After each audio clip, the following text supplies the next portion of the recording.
host of DC Kirby's out of town this week. So this week, we got to take on the challenge. I got my crew. I think we can handle this, man. I got my man, Mook Man in the house. I also got my man, Black Ass Tim in the house. Also, we got my man, Harper in the house.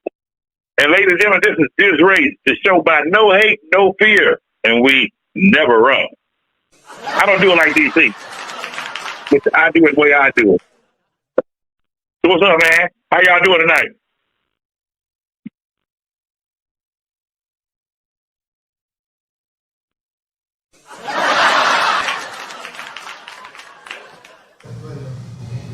How y'all doing tonight, man? We good, man. How you doing, player? Okay, now I can hear you. Now I can hear you. Feedback, I hear you. That's good. That's good. That's good. Let's jump in this thing, man. DC ain't here tonight. Well, I thank y'all with, man. Everybody out there watching. Make sure you subscribe. Tell somebody. This DC Curry TV. Subscribe so I get our numbers up. All right, let's jump into the show. Who want to start first? One of you guys want to start out first? Go ahead. Well, yeah, I'm gonna go ahead and start. How you doing, Bo? We miss you, man. It's a shame. Hey, man, I'm out here dealing with this focus, man. The studio smells different. We're not gonna lie. It's weird. It definitely has it's softer in here. But I was gonna talk about the elephant in the room. And I was gonna ask you guys how you feel about this Roe versus Wade decision. Are you pro-life? Are you pro-choice? Do women get to do what they want with their bodies? Where do you stand, Bo? How about you? I stand with the women. You stand with the women. It's their right. It should be their choice. I feel as a man, of course, I never want to see a child of mine die. Do abortion or anything, so I've always practiced safe sex, as they say. Really? What? Sex, hold on. Stop the cap. Unwarranted sex. Stop the cap, Bo. Oh man, you gotta practice because you're not good at it. Practicing safe sex. Stop the cap, Bo. In Bo's defense, his face is his protection. That's his That safe is sex. his safe sex. You gotta just look at him now. But now, Bo, it's funny that you. It's I funny. can't lie. but Bo, it's funny that you say it like that because I actually was going to pose this question to everybody here tonight. Is it possible to not support abortion, but also support a woman's right to choose? Can you disapprove of something in this country? Easily. As well as I can just because I got plenty of gay cousins. That doesn't mean I don't love them less. You know what I'm saying? But I don't support the things that go in their mouth. So it's what'd I say? Where'd that come from? Get to the point, man. Get to the point. I'm gonna bring it. I'm gonna let you keep hunting with that. Jesus. But what I'm saying is there a world where you can look at a woman and say, hey, now me, I can honestly say that I'm on the side of I have participated in such. I support a woman's right to choose. I think abortions, now that I've learned so much about how difficult pregnancies are for every woman in this world and how they're not the same in a medical way, my outlook on the abortion situation or my moral views on it have definitely changed. How about you, Mook? I've always been a firm believer that a woman has a right to choose what she does with her body. It's her body. She has the choice to do what she wants. She's the one in the end that has to carry the baby. She has to go through all the changes, and if she feels as though she's not ready, then if she chooses to abort the baby, that's her decision. I don't think it should be no one's right to take that decision from her. Well, I'm gonna say I'm not gonna lie. Go ahead, Bo. I'm not gonna lie. I paid for an abortion before. I ain't gonna lie. Then I got tricked one time. She said she was want to have an abortion. I gave her the money to have an abortion. She kept the money. Yeah, that dude. So, I'm saying, so I'm a hypocrite. I would be a hypocrite if I said that I would get an abortion because I done paid for an abortion before. Right. But I still think it's the woman's right to choose. If she the one decided she didn't want the baby, so we was at a young age to decide neither one of us could support a child. and she was in college, and I was too, and she decided what she wanted to do. Right. And I feel like I was at a point in my life to support a child either, so we did that. You're not at the point in your life now. No. Right. I think it's amazing that you got so many unlearned Christians when it comes to pro-life and pro-choice, because one of the most perfect examples to me of pro-life and pro-choice, that if you even look at Jesus on the cross with the 2 thieves, that's an example of pro-life and pro-choice. Okay, hold on. Give me a second. Go ahead. But give me a second. Before you go into your analogy, could you clearly state where you stand? I clearly stand on the fact that I go for, well, this is where I'm standing at. That's where I was getting at. If God himself allows us to make a choice, who are we to tell people what to do? Wow. Okay.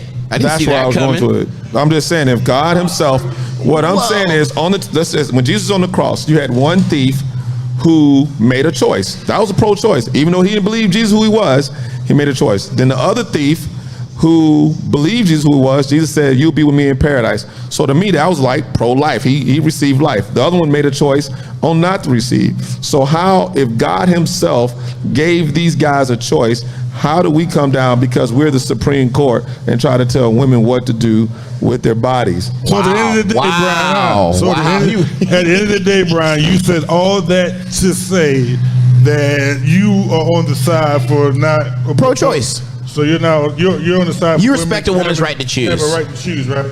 Right. People should be in the position, but that's where I get tricked at, is that I don't like using the term pro-life, pro-choice, because it is just a cop-out for them.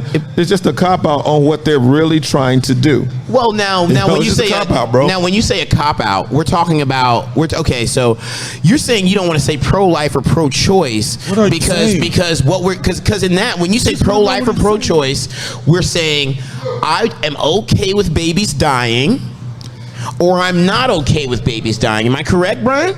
What I'm trying to do, who are we to say when a baby's in a fetus? Listen, are you asking me right? I'm just saying, where do we have any type of proof that if you are given an abortion at a certain thing, that baby is aware of life and making choices? Well, there's a heartbeat bill that exists in Georgia and several other states, and that can constitute whether a child is able to resuscitate himself, things like that. And then there are certain points in other states that go up to I want to say 26 weeks. Am I correct in that?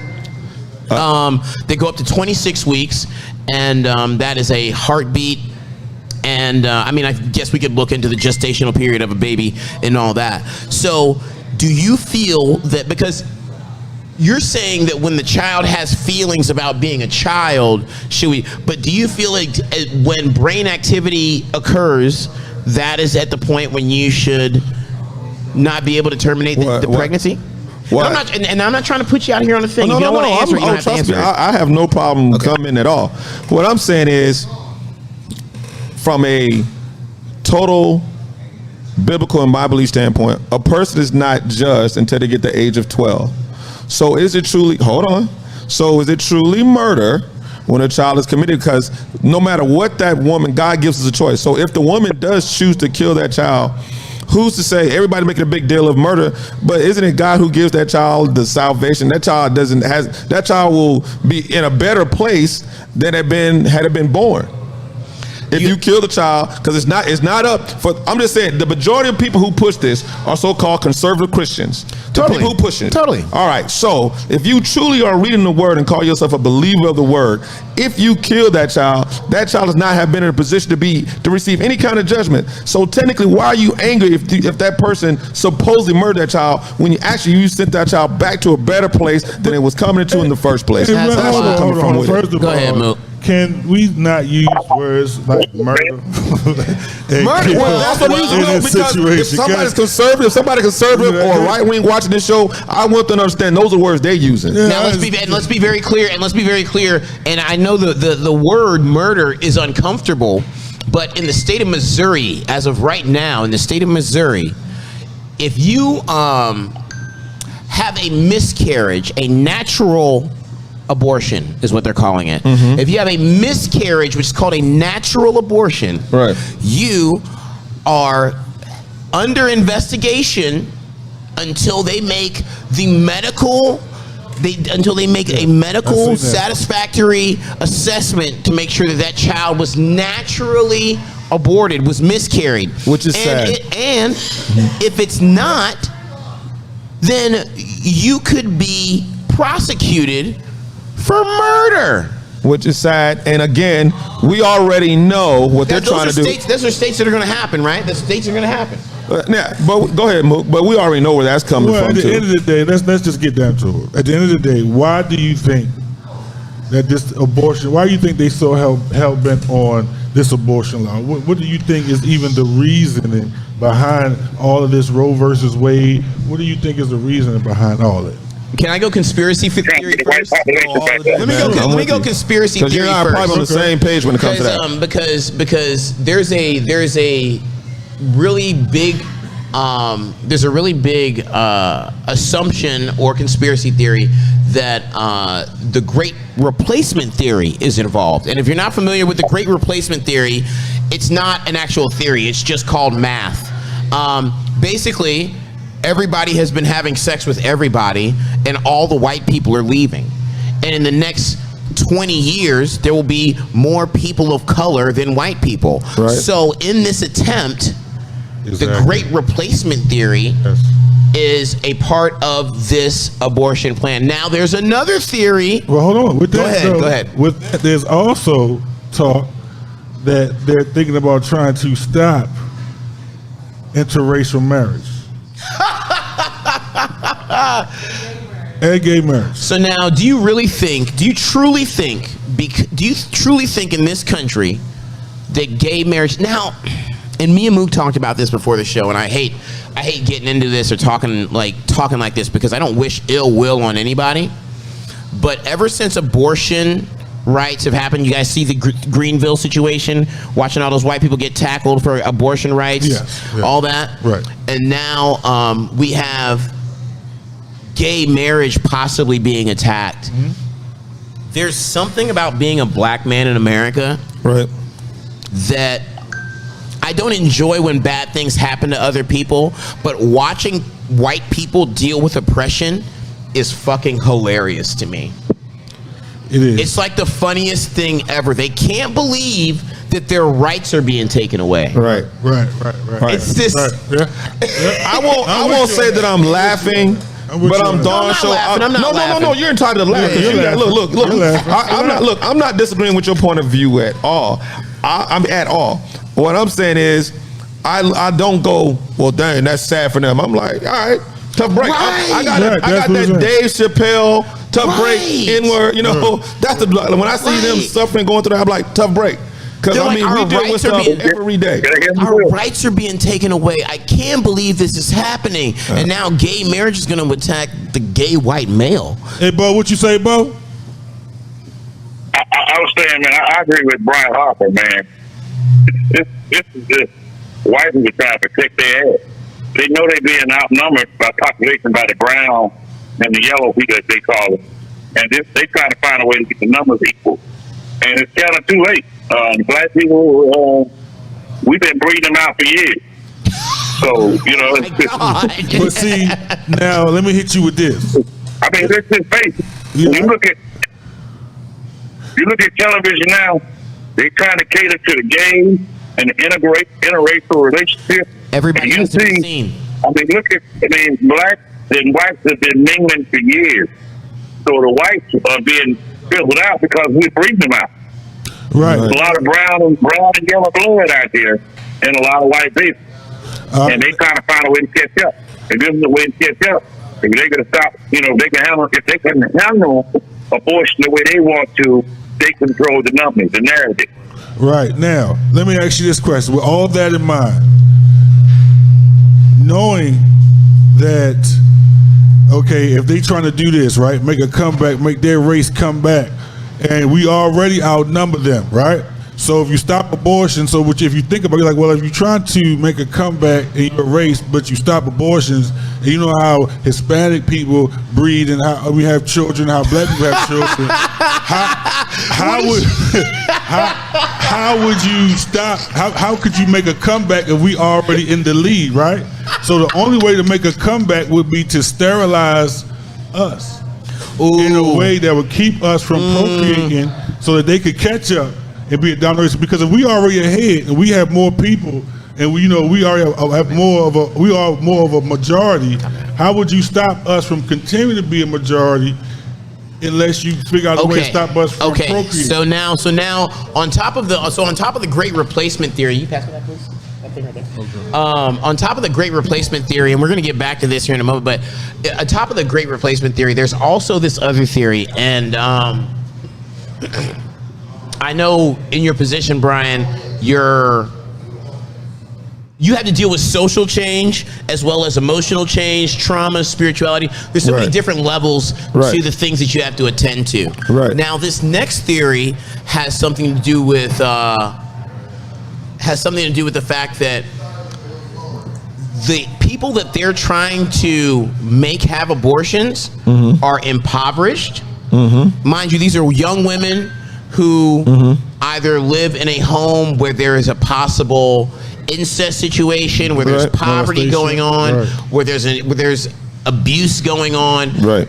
There's an idea that they're trying to make people keep these children so that they can keep the classes separate. If poor people have a way to stop the burden of children, well, then they can grow, they can build. Did you know that back in the day that you had to be married to get contraceptive? You had to be married. What kind of insanity is that? You had to be married to get contraceptive. But your husband had to approve. And right. So now when you look at that, and you look at, like, you got the great separation, and then you have this social injustice, just keeping poor people poor with babies. Like, if a 19-year-old girl comes to you at the church and she's like, no, I didn't get raped, I made a bad decision. Right. How do you advise a teenager that's made a bad decision and has a way out, but now no longer has a way out? And she might go to another state, or she might take matters into her own hands to get rid of that baby. Well, so how do you do that? Well, you asking me or Go ahead. Well, I'm the type of person. I'm from the school of, you think you're gonna dig one grave, you might as well dig two.